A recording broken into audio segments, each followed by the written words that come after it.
El error y la frustración. Primero, buenos días a todos, buenas tardes, dependiendo de los cambios de horario.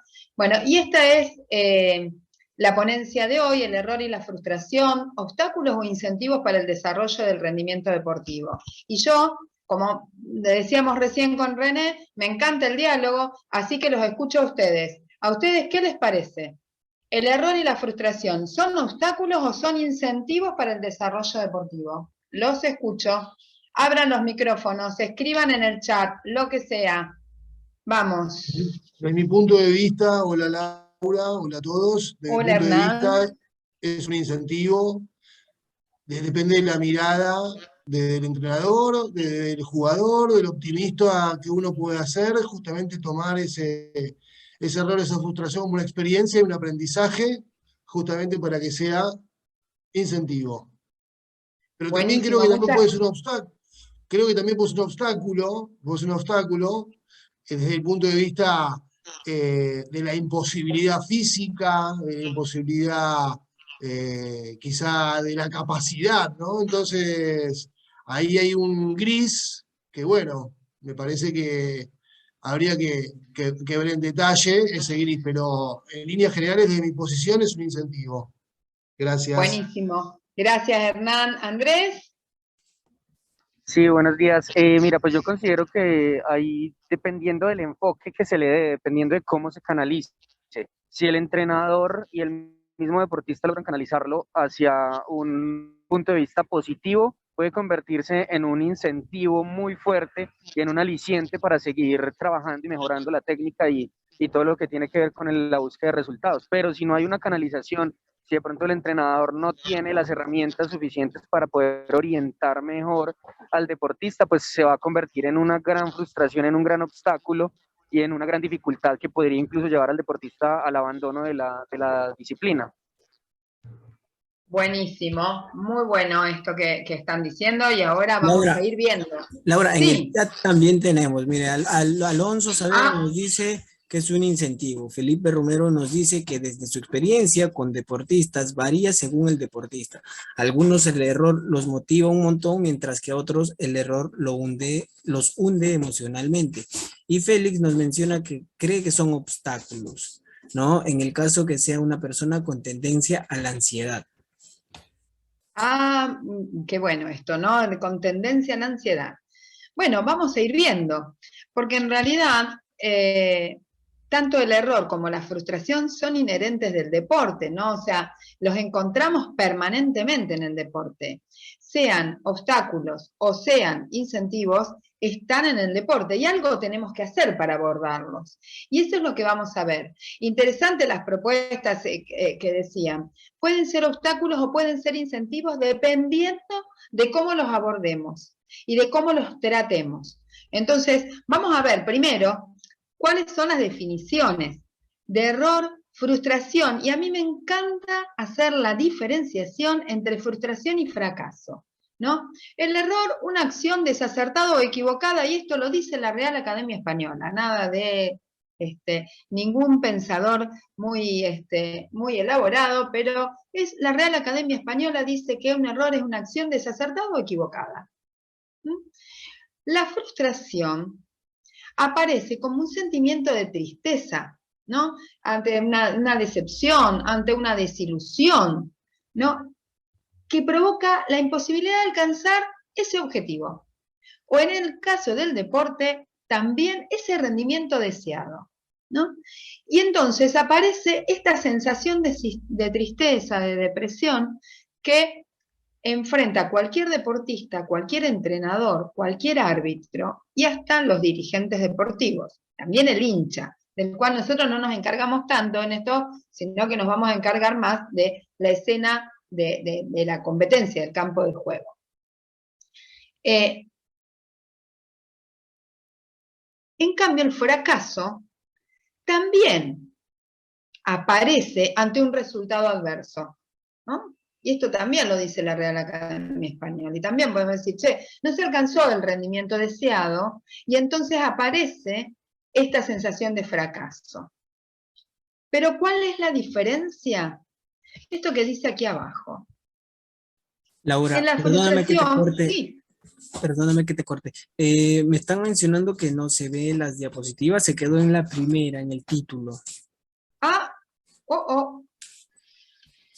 Ah, ¿y saben qué? La vez pasada me pasó lo mismo. A ver, espérenme y aguárdenme. Vamos a dejar de compartir y voy a volver a compartir.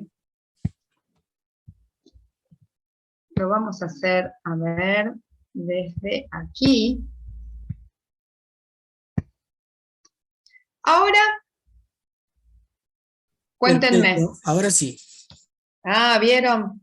Un pequeño truquito del Zoom que a veces cuando uno no empieza a presentar en modo de presentación directamente, pasa esto. Sí, Bien. bueno, prosigue, Laura. Bien. Entonces, decíamos, esta cuestión de la frustración y el fracaso, la diferenciación es que la frustración puede no ser que en este partido no haya tenido un buen rendimiento, pero puede haber rendimiento en muchos otros y lo voy a seguir intentando.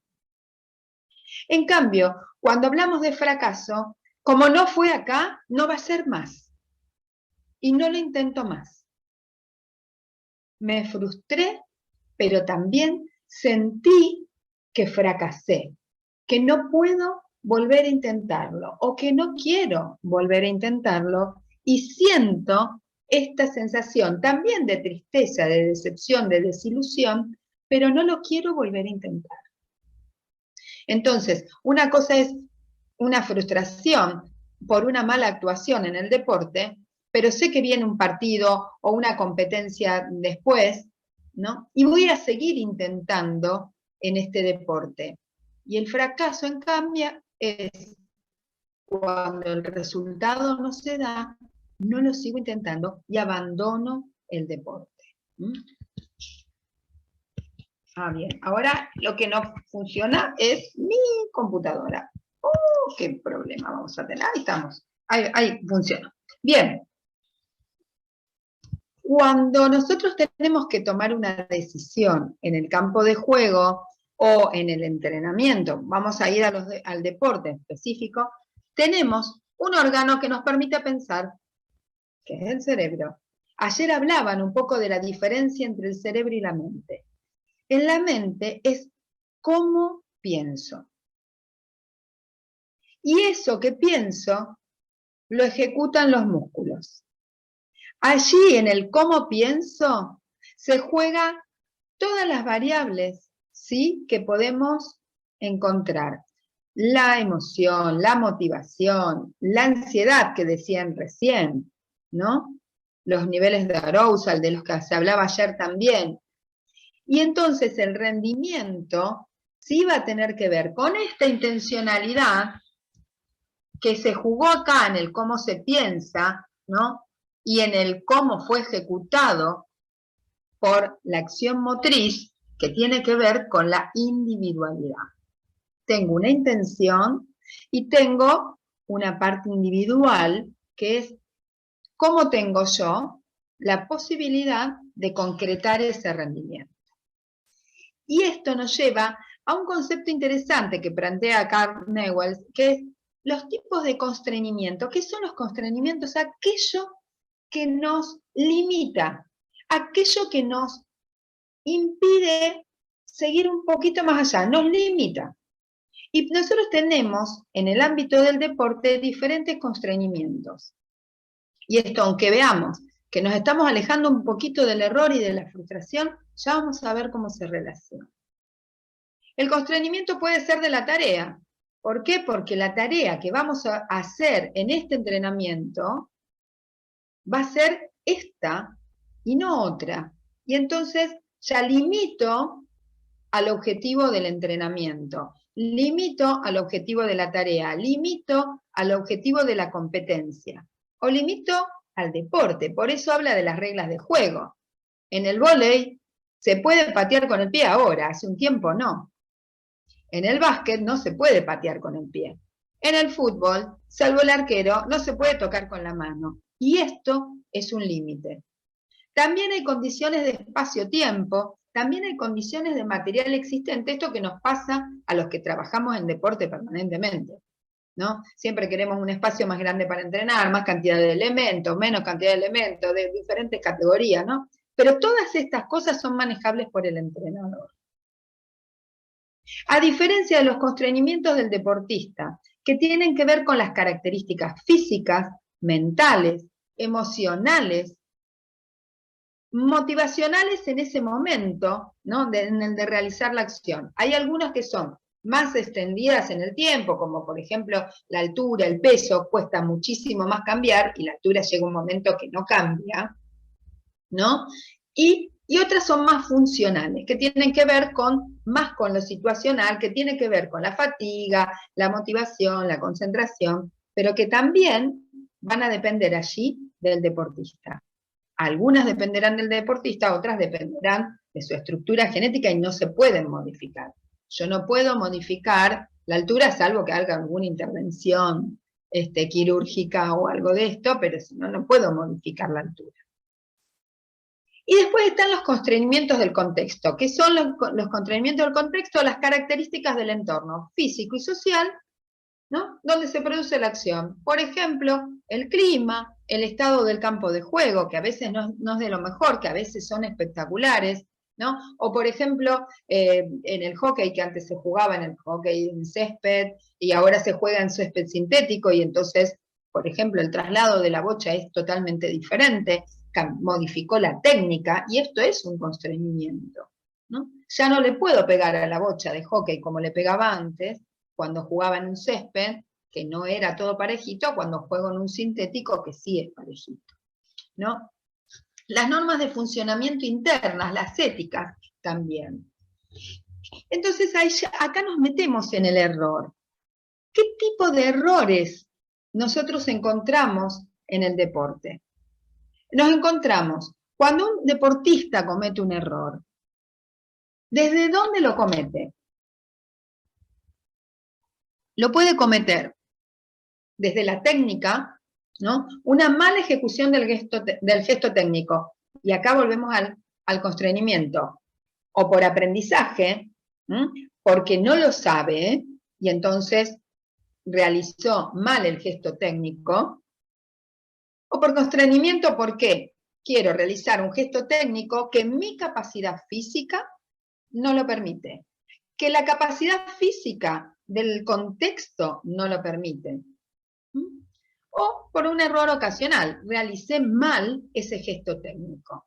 No porque no lo sepa, sino porque en ese momento me salió mal. Algo pasó que me salió mal ese gesto técnico. El error también puede venir por una mala toma de decisiones. Esa mala toma de decisiones puede ser o por falta de información o por equivocación en la lectura de juego, principalmente en los deportes de situación, ¿no? Yo entiendo que la pelota tiene que ir por la derecha y en realidad equivoco y no me di cuenta que hay dos defensas por la derecha que son muy rápidas, que me anticipan, ¿no? Y entonces equivoco la lectura de juego. Pero después tenemos los errores no forzados, que tienen que ver muchas veces con los constreñimientos personales, ¿no? Por falta de ajustes personales, que son de la activación, la presión, no estoy concentrado, entonces me sale peor que en el entrenamiento, dice el deportista en la competencia. Los errores no forzados. Los errores forzados que tienen que ver en competencia con el mérito del rival. Los errores de aprendizaje, y esto es interesantísimo porque se da muchísimo en el deporte. Se cometen cuando se está aprendiendo. Y entonces me salen 2 de 10 en el entrenamiento, pero en la competencia me sale 0 de 10. ¿Por qué? Porque en la competencia, en el momento de estrés de la competencia, siempre se vuelve un paso para atrás. Y estos automatismos que están empezando a instalarse como automatismos, pero no están totalmente fijos y totalmente automatizados, no los puedo realizar o tengo muy poquitas probabilidades de realizar en una competencia. Y entonces esto lo tenemos que tener muy en cuenta desde el lado del entrenador, porque muchas veces entrenan cosas nuevas en la semana y pretenden que el fin de semana que se compite vayan y lo hagan. Ay, pero si ayer en el entrenamiento te salía lindo. Sí, sí, en condiciones de entrenamiento, pero no está automatizado. O los errores por falta de actitud, que tienen que ver con esto de no tengo ganas de forzarme, estoy demasiado relajado. Hoy hablaban del flow, esta mañana Pilar hablaba del flow, ¿no? Y decía justamente esto, demasiado relajado, no está en situación de flow, falta de actitud. Ahora, cuando nosotros tenemos un error, tenemos que poder considerar algo de lo que decía Hernán, algo de lo que decía alguno de los otros colegas también, que es esta cuestión del ángulo perceptivo. ¿Cuándo es error y por qué se produce el error? La diferencia de la emocionalidad, que hace también que sea diferente el procesamiento de la información. Y en esta cuestión del ángulo perceptivo, ¿no?, que es totalmente individual, el entrenador en una situación de competencia y también en el entrenamiento, tiene que tener en cuenta que tiene un ángulo perceptivo totalmente diferente al del deportista. Y que por lo tanto va a leer el juego de una acción totalmente diferente. Totalmente diferente. Obviamente por eso puede haber diferencia en la toma de decisiones. En la posible que a lo mejor el deportista pensó que podía tomar, pero después cómo la concreta, ¿no? Entonces, pero tiene que ver con justamente las diferencias de ángulo perceptivo entre el entrenador y el deportista, por la emocionalidad, por la ubicación en el campo de juego, o por la diferencia del procesamiento de información que se da por ellos. Ahora, ¿qué hacemos cuando hay error o cuando hay frustración? ¿Qué es lo que podemos hacer? Y acá vamos a ver cómo trabajamos, ¿no?, para la corrección. Vamos a ir viéndolos en forma bastante más detallada de lo que explicamos acá, pero ante el error técnico, obviamente con entrenamiento especializado. Si el error se produce por una falta de aprendizaje o porque no está todavía consolidado, lo mismo que dice acá, ¿no?, los errores por falta de aprendizaje, es con más entrenamiento. A lo mejor con un entrenamiento diferente, a lo mejor es con más entrenamiento, y esto lo evaluará el entrenador. Ahora, si los errores son por toma de decisión, tenemos que tratar de que el deportista incorpore los conocimientos necesarios, si es por falta de información, o entrenando la lectura de juego, que a veces esto de entrenar la lectura de juego se puede hacer dentro de un entrenamiento, observando competencias o observando videos, o a veces con los jugadores suplentes en el banco de suplentes, ¿no? Yo cuando tengo la posibilidad de estar en un banco de suplentes, me encanta sentarme entre los jugadores y empezar a preguntar, ¿vos allí qué decisión tomarías? ¿No? Y entonces, no solo produzco que el jugador suplente esté concentrado en cómo está desarrollándose el partido, sino también lo ayudo a empezar a interpretar el juego y a que tenga una lectura de juego y a entrenarse en lectura de juego.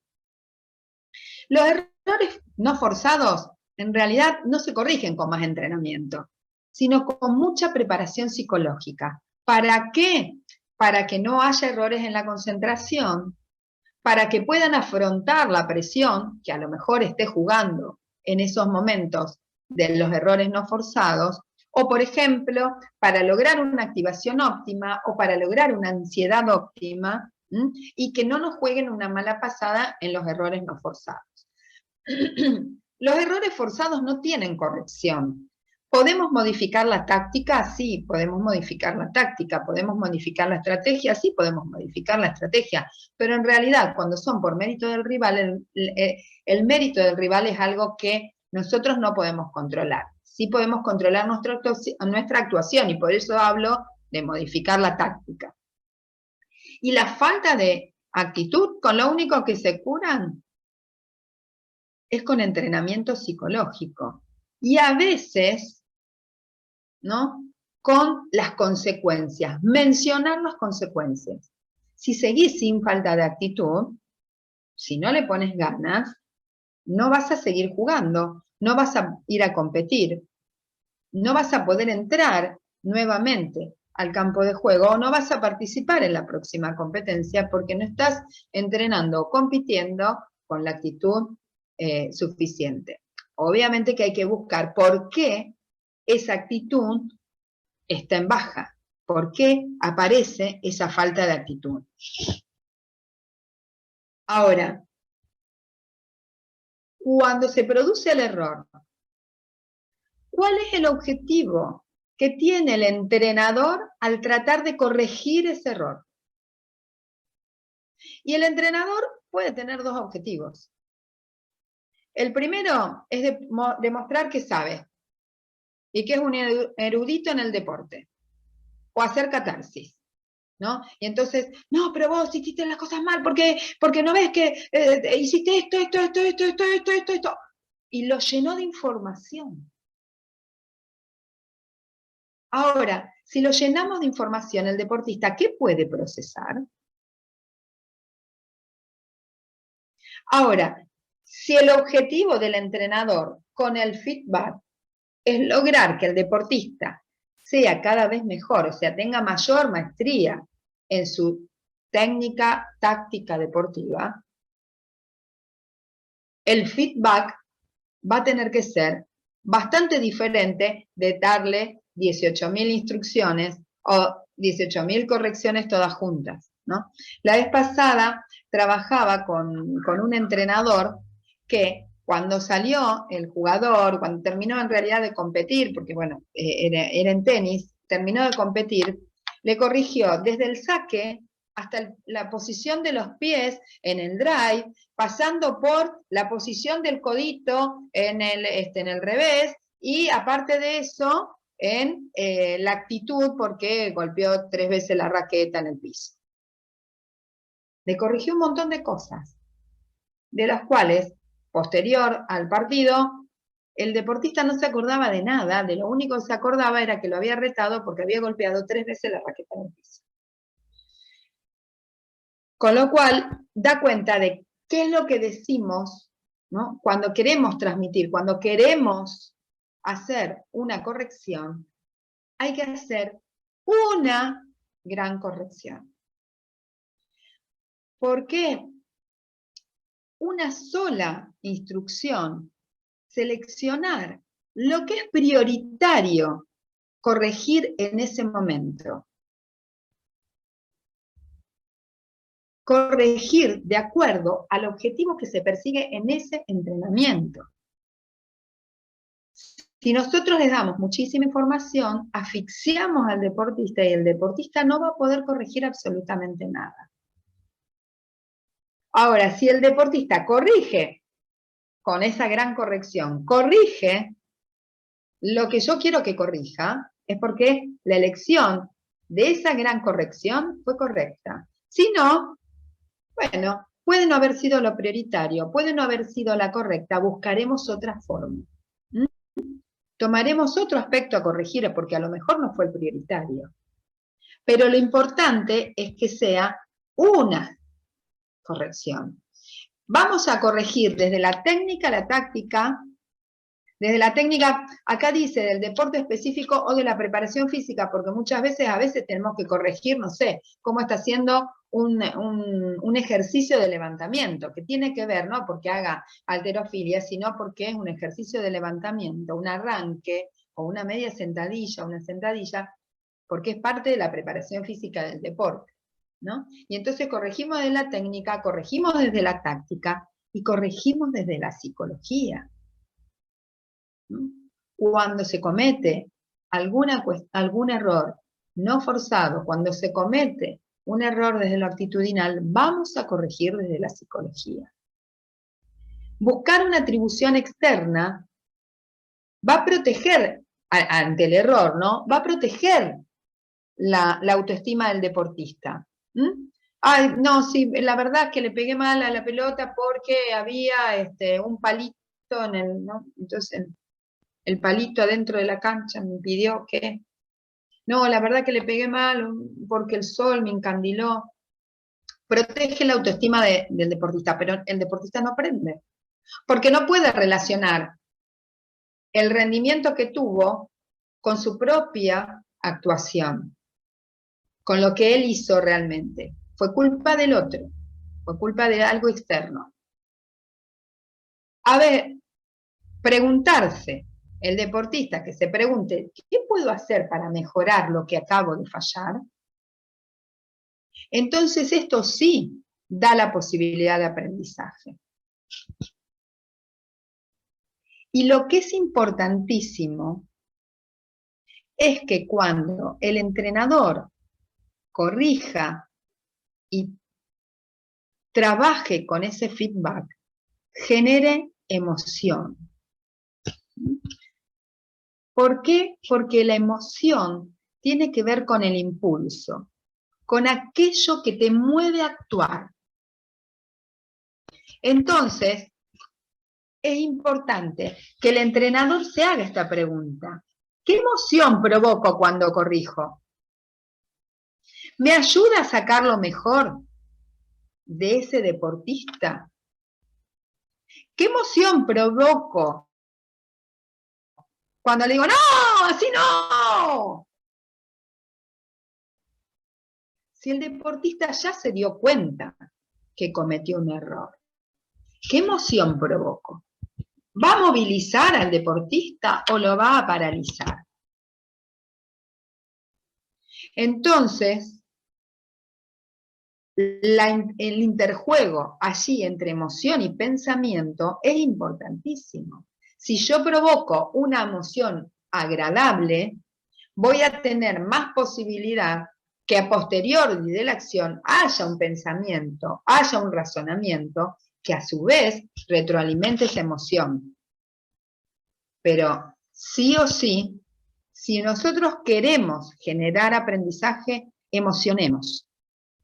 Tenemos más posibilidades de que se aprenda si generamos emociones agradables que desagradables, pero las desagradables también nos dejan una lección, aunque no son lo mejor, porque instalamos el miedo, porque instalamos emociones desagradables que no ayudan a la motivación. Si los que ayer estuvieron, yo hablaba de la motivación y esto de alimentar la motivación con los palitos secos, ¿no? La fogata con los palitos secos. Una emoción agradable va a ser un palito seco. Una emoción desagradable va a ser un palito verde a la fogata y nos va a ir apagando el fueguito de la motivación. Entonces, emocionemos, sí. Ahora, ¿cómo corregimos? Tenemos dos formas de corregir. O marcar el error o marcar la corrección. Estás con el codo flexionado. ¿Y qué pasa cuando yo marco el error? Estoy focalizando sobre el error, sobre eso que no queremos que siga pasando. El codo tiene que estar estirado. Y sin embargo, yo lo que hago es decir, estás con el codo flexionado. Estoy marcando el error. Nuestro cerebro, que no distingue el sí del no, se va a posicionar en el codo flexionado. Y entonces vamos a estar reforzando eso que queremos extinguir. Por eso es mucho mejor corregir con la corrección. Estira el codo. Es lo mismo, le estamos diciendo lo mismo, pero haciendo foco en la corrección. Y entonces vamos a tener muchas más posibilidades de que ese error se corrija. Y acá aparece algo de lo que habló hoy Pilar, esta mañana, que es la técnica del sándwich, que es algo tan importante, que es algo tan básico, tan importante. Lo primero es nombrar al deportista. Porque cuando yo lo nombro, ya le estoy llamando la atención. Hernán, Andrés, después, un refuerzo agradable. No, fíjense que le llamé la atención a Hernán y prendió la cámara. Ah, está comiendo, muy bien, así me gusta. Así me gusta. Bueno, Hernán prendió la cámara, le llamé la atención, logré su atención. Lo estás haciendo muy bien.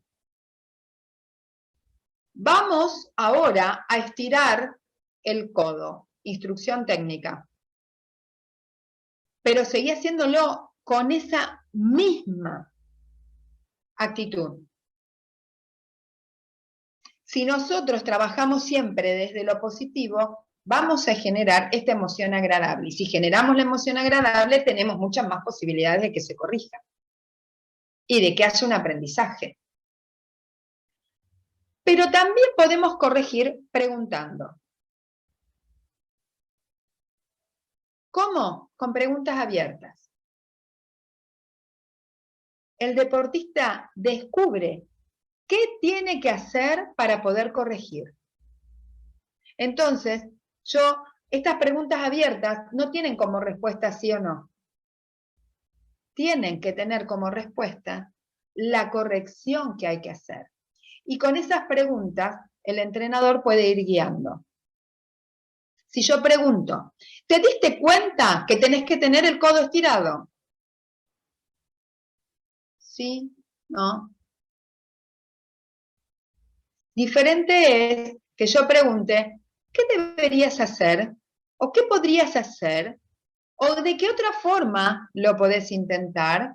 Y el deportista empieza a desplegar una gama de posibilidades que las puede probar y que puede ir descubriendo cómo puede corregir el error del brazo flexionado. ¿No? Y también frente al acierto, cuando le salió bien, le podemos preguntar, ¿qué hiciste para que te saliera como salió? O también preguntar sobre las sensaciones. ¿Cuáles fueron las sensaciones que tuviste ante ese gesto? Ante esa técnica que te salió muy bien. Ahora, cuando el error es en la toma de decisiones, hay que preguntar inmediatamente después de la decisión, ¿por qué se asocia, ¿no?, con la acción en ese momento? Si yo se lo pregunto al entrenamiento siguiente, el deportista, sí, me acuerdo. Entonces, ¿cómo tomaste la decisión que tomaste? ¿Qué analizaste para tomar la decisión que tomaste? Y allí vemos nosotros si tiene el caudal de información o si hay un error en la lectura de juego. Y a partir de allí podemos seguir preguntando, ¿no? ¿Qué vamos a ir tomando? ¿Qué vamos a ir preguntando para que el deportista vaya encontrando el camino de la corrección?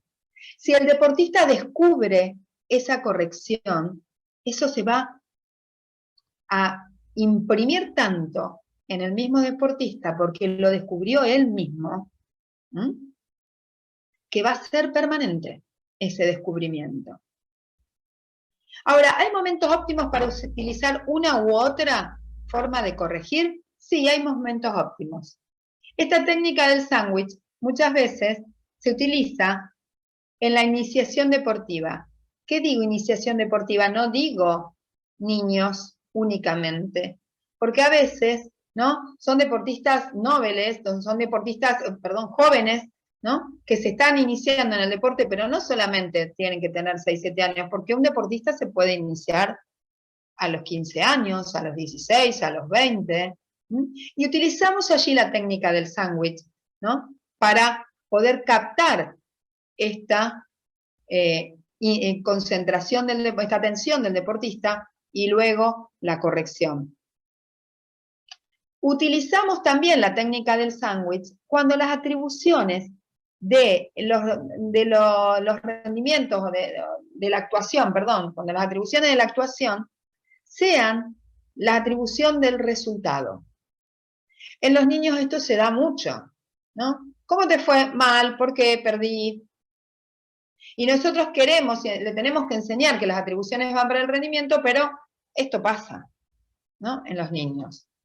Ahora, sí podemos utilizar esta técnica de corrección preguntando cuando ya hay saber del deporte, cuando se empieza a conocer bien el deporte, cuando ya hay cierta madurez deportiva y cierta madurez intelectual que permite que el deportista pueda empezar a tener conciencia de sí mismo, pueda conocerse, pueda autoobservarse, porque ya conoce no solo del deporte, sino como hay madurez intelectual y hay madurez deportiva, también hay conocimiento de sí mismo. Entonces las atribuciones, por lo general, van para el lado del rendimiento. Ya no te hablan tanto del gané o perdí, si bien es cierto que es importante, y más en el alto rendimiento, porque muchas veces implica muchas cosas salir primero, ¿no? Aunque no hayamos tenido un buen rendimiento, pero el deportista mismo va a decir, sí gané, pero no rendí bien. O la verdad que me voy contento, salimos segundos, pero el rendimiento fue dentro de lo esperado, el rendimiento fue, entonces allí podemos utilizar esta técnica de corrección de la pregunta. Pero también pueden interaccionar, no tienen por qué ser exclusivas de cada parte. En algunos momentos podemos utilizar una u otra, ¿no? Dependiendo, insisto, de la madurez del deportista en función del deporte. ¿Qué necesito para utilizar una y lo otro? Que el entrenador se entrene en una y lo otro. Nosotros estamos muy acostumbrados culturalmente a un posicionamiento más negativo que positivo. Entonces es muy difícil a veces corregir desde lo positivo. Nos sale rápidamente el no. No hagas eso. Tenés el brazo flexionado, ¿no? Nos sale muy rápidamente. El entrenador se tiene que entrenar para poder utilizar una u otra técnica. Es muy difícil pensar preguntas para el deportista. Y a veces los tiempos son tiranos, no tenemos tanto tiempo. Y esta técnica de la pregunta nos lleva mucho más tiempo, es mucho más lenta para la corrección, pero cuando se instala la corrección es permanente. Y por otro lado, cuando se instala esta forma de pensar la corrección del error por parte del deportista, va a ir corrigiendo mucho más rápido en otros errores, ¿no? Entonces va a tener una evolución mucho más rápida como deportista, más lenta al principio, más evolución rápida después.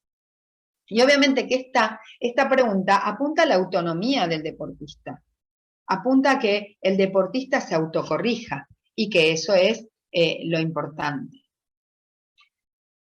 Obviamente que cuando nosotros queremos explicar la corrección tenemos que elegir cómo lo vamos a comunicar, cómo lo vamos a decir, seleccionando la información que es pertinente en ese momento. Recordemos, para ese objetivo, para esa prioridad que vamos a corregir, para ese objetivo que elegimos para ese entrenamiento. Corroborar que el mensaje haya sido comprendido y que realmente ese mensaje transportó lo que yo quería decir y aparte de eso, provocó el cambio de conducta en el deportista que yo quería que provocara, ya sea desde lo técnico, desde lo táctico o desde lo psicológico. Desde la toma de decisiones, del aprendizaje de la lectura, de incorporar la información. Para eso, lo que hablábamos recién, códigos comunicacionales en común. No podemos utilizar la misma corrección para una primera división con cierta madurez deportiva que para divisiones inferiores que todavía no tienen la madurez deportiva. Códigos comunicacionales en común. Si yo esta disertación la diera en chino, ustedes no hubieran entendido nada, salvo que haya alguien que sepa chino. Yo tampoco porque no sé chino, pero no importa. ¿Cómo es? Entonces, si no utilizamos códigos en común, difícilmente ustedes entiendan lo que el mensaje que estoy queriendo transmitir. Esto pasa con la madurez intelectual y deportiva. Y por otro lado, el lenguaje no verbal. ¿Qué decimos cuando hacemos? ¿No? Porque cuando el deportista comete un error en medio de una competencia y se dio cuenta porque la pelota fue afuera, porque la pateó fuera del arco, porque se cayó de la viga, porque partió en falso, porque pisó la tabla de pique en un salto en largo y hizo salto nulo, y el entrenador se agarra la cabeza o empieza a decir, no, así no, te dije que, sobre que ya sabe que cometió el error, se encuentra con la reprimenda del entrenador, con un simple gesto, a veces con un... ¿no? Entonces, ¿qué es lo que decimos cuando hacemos? El lenguaje no verbal, qué importante que es. El 80% de la comunicación humana es no verbal. La forma en la que yo doy esa corrección, las palabras que utilizo, la entonación de la voz, la ubicación del cuerpo, ¿no? Fíjense estas dos imágenes, dos entrenadores, con dos imágenes totalmente diferentes, que me pueden estar transmitiendo cosas totalmente diferentes, con el solo simple hecho de ver esa imagen. ¿Qué decimos cuando hacemos? Qué importante que es esto. Ahora, ¿cuándo corrijo? La mayor parte de las correcciones es en el entrenamiento. En la competencia, lo mínimo indispensable para poder seguir compitiendo. Y si ya dejé de competir, porque ya hice mi actuación en la viga, ya terminó mi serie en la viga, o en las paralelas, o en el caballo con arzones, no hay nada para corregir allí. Lo vamos a corregir en el próximo entrenamiento. No nos olvidemos que entrenar implica cambiar, implica corregir, pero competir implica repetir lo que se aprendió en el entrenamiento. Entonces, ¿cuándo corrijo? En el entrenamiento. En la competencia, lo mínimo indispensable para poder seguir adelante. Y si hay frustración, lo importante es tomarse el tiempo con el deportista para analizar la actuación. Resignificando la actuación en función de qué? Del proceso de entrenamiento, ¿no? Del nivel de coherencia entre los objetivos planteados en los niveles de compromiso. Y a partir de allí, fijar nuevos objetivos, desafíos. ¿Para qué es necesario esto? Para que no haya fracaso. Para que el deportista pueda tomar esa frustración como un incentivo. No me fue bien en este partido, pero si hago todo esto, me puede ir mucho mejor en el que viene. Pero si me pongo este objetivo, me puede ir mucho mejor en lo que viene.